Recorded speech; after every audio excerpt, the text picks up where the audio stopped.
Welcome. This video covers contingency tables in R.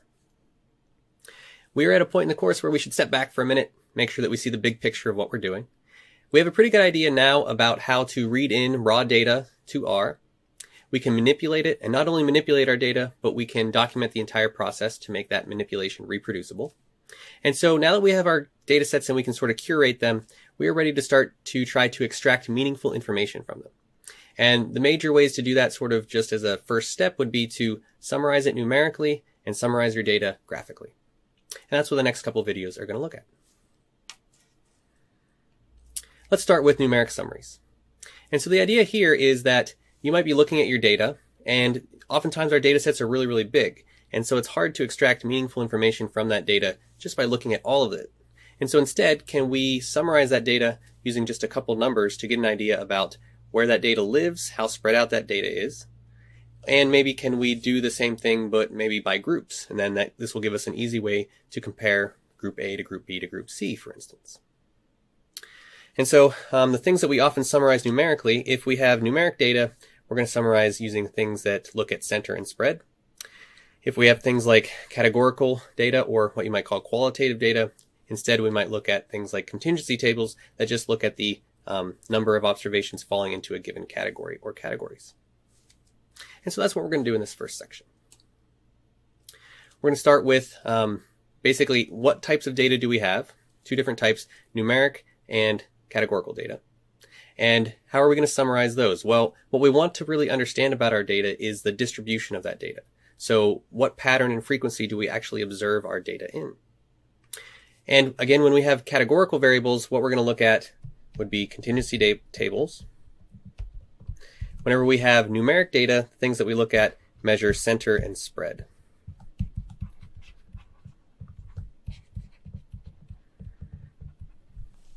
And then what we're going to do is basically take these numeric summaries and try to visualize them, as well as other aspects of the distribution through things like bar plots, histograms, scatter plots, and the like.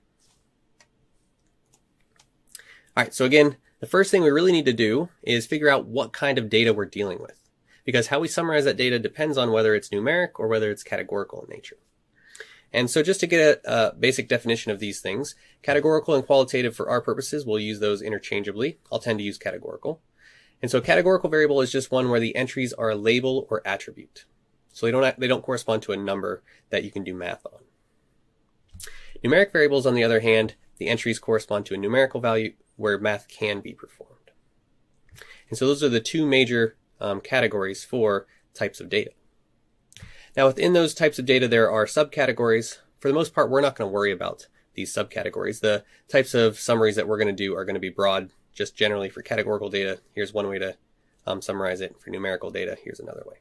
Numeric data. So we don't really need to worry about the subscales, but there are of course sort of specialized plots for different types of data.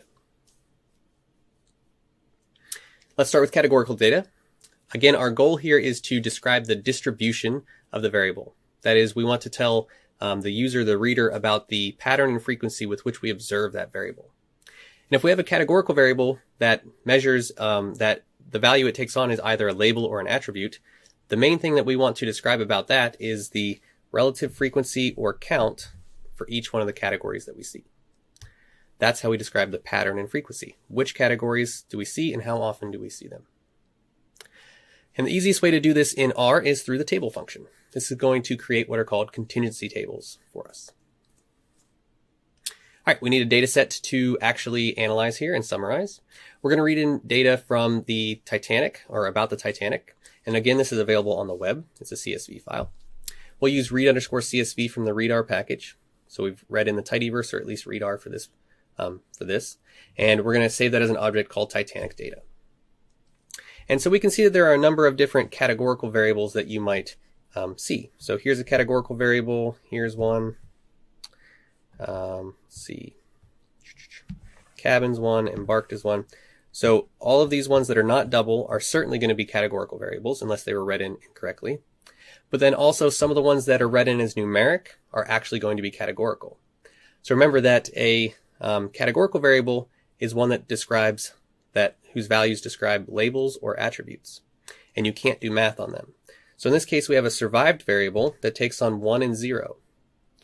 But the 1 and 0 don't really have numeric meaning to them, right? So I can't take a survived of 1 and subtract a survived of 0 and that be meaningful. I can't take these two observations and add them together, for instance, either. That just doesn't make sense. So this one is actually categorical as well, and P class is as well. So all of these variables here are categorical. And so if we are just looking at these categorical variables, we could try to summarize them through contingency tables. All right, so let's start with a little bit of the verbiage about contingency tables. We can call a one-way contingency table a contingency table for a single variable. Okay, so one way just means one variable looking at how it is distributed. Okay, so one way just means one variable at a time. We'll look at three separate variables, one at a time. The embarked variable, where the journey started, the survived variable, whether they survived or not, that 0, 1 variable, and then the sex variable, which in this case is binary, male or female. And so here are three one-way contingency tables created by this table function. All we need to do is give it the appropriate vector that we want to summarize. So if we look back at the data itself, Titanic data $embarked would return this column right here. And so this column has a bunch of values that are either S, Q, or C. And all that the table function is doing is determining how often we saw C. So there are 270 C observations in the data. There were 123 Q observations. That's all a contingency table for one variable is going to tell us. How often each one of those categories occurred. Okay, great, but what if I want to look at the relationship between more than one categorical variable? How often do these categories from these two variables occur together? Well, in that case, what we can do is look at a two-way contingency table. This is a contingency table for two variables. Okay, and so to use the table function on these, all we need to do is give it the vector of data separated by commas. So I'm going to look at the survived variable and the sex variable and create a two-way contingency table between those two. I do that, and I see that I have the sex variable up top and the survived variable over here. What these numbers mean, there were 127 observations in the data. That survived being 1 means that they did survive, so survived 0 means that they did not. So that died and were female. Again, what we're trying to describe here with contingency tables is just how often each of these categories were observed. And in this case, we're looking at how often the combinations of these categories were observed. Now we can try to go to a three-way contingency table where we look at the distributions across three variables, right? So three-way contingency table, three variables. The main issue with this is just it's hard to write down these things in a compact way. And so what gets returned here is actually, what gets printed out here is actually a little bit confusing if you just are looking at it for the first time. But hopefully you can sort of parse through this. So what we see here is telling us exactly what is being outputted. So remember that we have seen this kind of notation where we use brackets and then specify a row that we want or a column that we want. Well, in this case, we have three dimensions, right? So we have the, in this case, sex dimension, the embarked dimension, and the survived dimension. And so what this is saying is that I have all of the sex values, I have all of the embarked values, but I'm fixing the survived variable at 0. Okay, so this is survived 0 table. That's what that 0 there means. And so this is the two-way contingency table between those that did not survive. This is a two-way contingency table between those that did survive. Again, that might be a little bit confusing, but they're trying to help us out here in terms of what this is showing us by looking at the commas and the dimensions that we have. And so if we actually save this object as, or if we actually save the result of the table call as an object, and we looked at the structure of it, this is actually one of these arrays that we didn't cover, that we didn't talk about previously. So this is an array. And like I said, you know, the vector was a single dimensional object, so we just used square brackets without commas. The data frame was a two-dimensional object, so we used square brackets with a single comma, and then we specified rows and columns. With an array, you can have more than 2 dimensions. And so in this case, we have 3 dimensions, so we have 2 commas. We specify the first dimension, second dimension, and then third dimension. And you can see how those dimensions are laid out here. So sex is the first dimension, embarked is the second, and survived is the third, and that is specified by the ordering that we put them in the table statement. Well, what that means is that we can actually subset this array using the same kind of ideas that we used to subset vectors and data frames previously from base R stuff. So I know that was maybe a while ago for you, but what we can do is put which index we want to return, and we can get conditional contingency tables. In this case, I'm going to put a 1 in this first spot, but leave the second 2 dimensions blank. So this means that I want all of these ones and all of these ones. So return all of these dimensions. But I only want the first value of the first dimension. So that first value of the first dimension is female. So what this is returning to us is an embarked versus survived two-way contingency table for females. So we're conditioning on females and then looking at this two-way table. Similarly, we could change that first index value to 2, and now we are doing a table for males. So we're conditioning on the second value of the first dimension, right here, male. I could say, let me fix 2 of these dimensions. So let me actually look for males that embarked at the Q port, which is Queenstown, I think.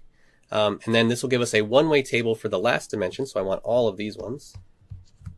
So all of survived. So it's going to give me a one-way contingency table conditional on males that embarked at the Q port. And again, the ordering of these things depends on how you put the variables into the table statement to begin with. Okay, let's jump into R and utilize this table statement to summarize some data. All right, welcome to R. We are going to go ahead and create a new markdown document. And again, we'll just call this summarizations, because we're going to do both numerical and graphical summarizations for this section. And we'll just output that as an HTML document. Again, I'll get rid of this date. I don't really like having those in there. And we can just get rid of all the rest of this stuff and start a fresh markdown document. Let's go ahead and give it a title. So go ahead and give it a section header. We'll say Contingency Tables. First thing that we need to do is read in some data. And so we'll read in some data based off of breast cancers. So let's see, I have this data on the web, breastcancer.dat. Looks like it's a tab delimited file. Yep. So we can read it in using read_tsv. So we'll say breast, how about we just go with cancer data, read_tsv, give it the URL and a quoted string. See if that reads in correctly. Looks like we have 2 character variables and a bunch of double variables. So that seems okay. Let's go ahead and just check out what that data is looking like. ID, age, meno. Yeah, so these things are looking like they read in correctly. Looks like we have a couple different categorical variables. So we have this hormone variable. We have our menopause variable. And it looks like we could also treat these grade variables as categorical. Looks like they don't take on very many values. A quick way to check that kind of thing would be just to look at the summary of the data. So we looked at this summary function a while back, and it'll just summarize a data set as best it can. So if we look at the grade variable, it looks like it takes on values from 1 to 3. So yeah, that's probably a categorical variable, but there is an ordering to those categories in all likelihood. So we'll have those 3 categorical variables that we could consider. Menopause status, the grade of the tumor, and whether or not they had hormone treatments, I believe. So we'll create a second level header and just say where we create our tables.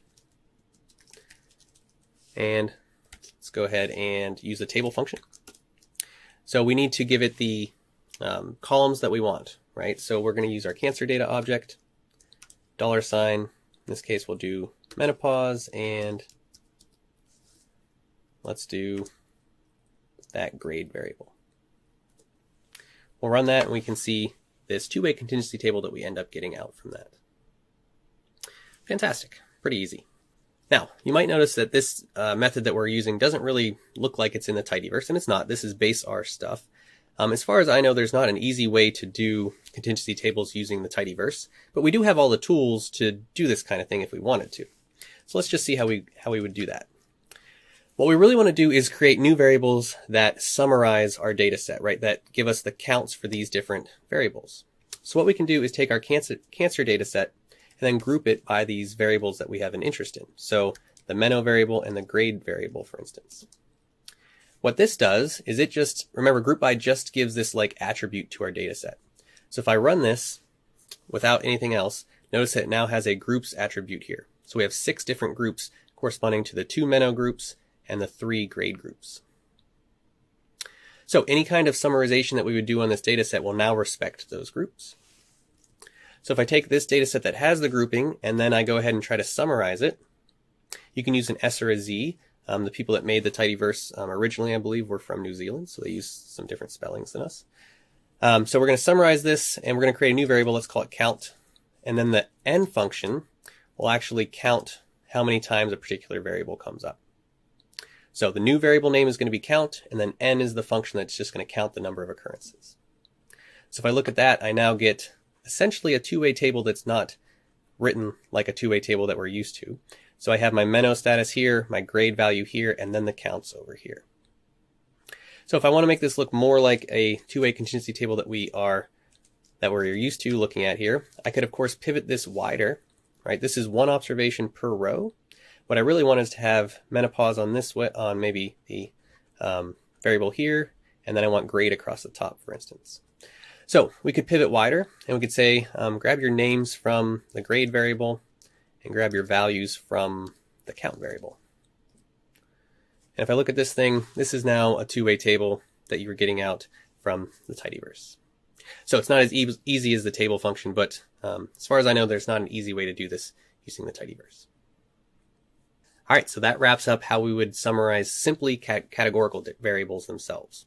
We just want to look at the distribution of those variables. Well, what we want to do is just describe how often each category or combination of categories occurs. And basically what we want to do is use the table function from base R.